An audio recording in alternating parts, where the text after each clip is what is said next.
কি অদ্ভুত ব্যাপার! রয়টার্স সহ ৩ টা গণমাধ্যমে, আন্তর্জাতিক গণমাধ্যমে যখন শেখ হাসিনা সাক্ষাৎকার দিয়েছেন, ঠিক সেই সময় তাকে নিয়ে একটা মৃত্যুর গুজব। তিনি বলছেন তার উত্তরে, "সুস্থ আছি, আমার তো দেশকে উদ্ধার করতে হবে।"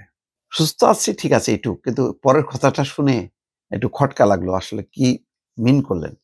যাই হোক, খবরটা হলো এই, বাংলাদেশের ক্ষমতাচ্যুত প্রধানমন্ত্রী শেখ হাসিনা অসুস্থ, এমনকি মারা গেছেন, এই ধরনের কিছু তথ্য সামাজিক মাধ্যমে ছড়িয়ে পড়ে মঙ্গলবার রাত থেকে।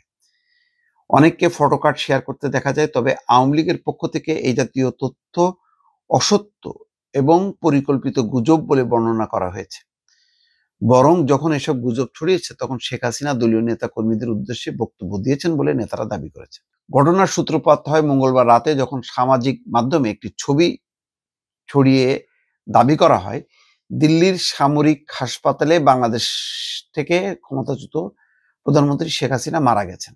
এর পাশাপাশি আওয়ামী লীগের দলীয় প্যাডের আদলে একটি কাগজে এবং দলীয় সাধারণ সম্পাদক ওবায়দুল কাদেরের সাক্ষ্য সম্বলিত একটি শোক বার্তাও ছড়িয়ে পড়ে সামাজিক যোগাযোগ মাধ্যমে। মানে একই সঙ্গে সামরিক হাসপাতালে শেখ হাসিনার মৃত্যু হয়েছে এমন একটা ছবি, অন্যদিকে ওবায়দুল কাদের শোক বার্তা দিচ্ছে।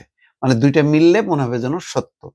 ওই শোক বার্তাটি সামাজিক যোগাযোগ মাধ্যমে ছড়িয়ে পড়ার কিছুক্ষণ পর আওয়ামী লীগের ভেরিফাইড ফেসবুক পেজ থেকে ওই বিবৃতিকে মিথ্যা দাবি করা হয়েছে, সেটি পুরোপুরি অসত্য, ভুয়া বলে জানিয়েছে বাংলাদেশে রাজনৈতিক কার্যক্রম নিষিদ্ধ থাকা আওয়ামী লীগ।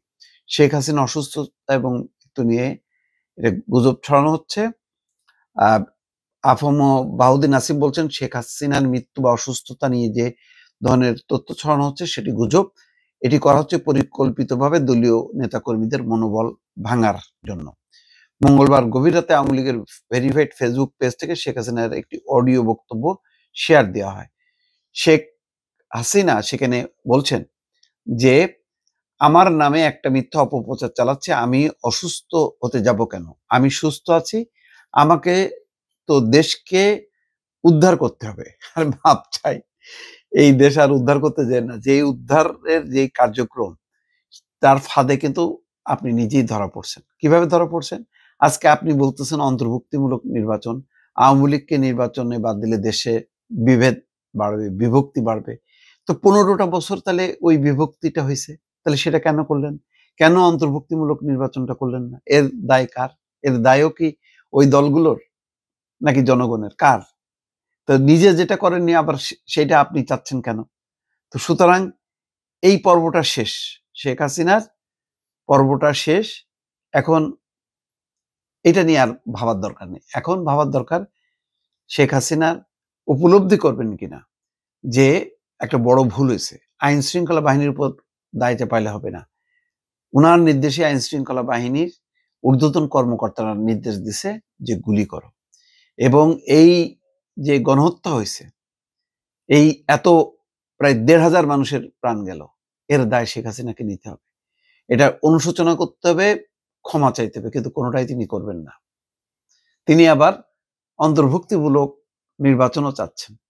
কি অদ্ভুত ব্যাপার! তিনি আবার এখন দিল্লিতে বসে দেশকে উদ্ধার করবেন। তাহলে এখন যারা এই আন্দোলন সংগ্রাম করে আজকে এই পর্যায়ে আসলো, তাহলে তারা কি করবে? তারা দেশটা ডুবাচ্ছে? আর শেখ হাসিনা উদ্ধার করবে? এই যে এইভাবে ১৫ বছর উদ্ধার করলো সেইভাবেই? এটা একটা প্রশ্ন, দর্শক।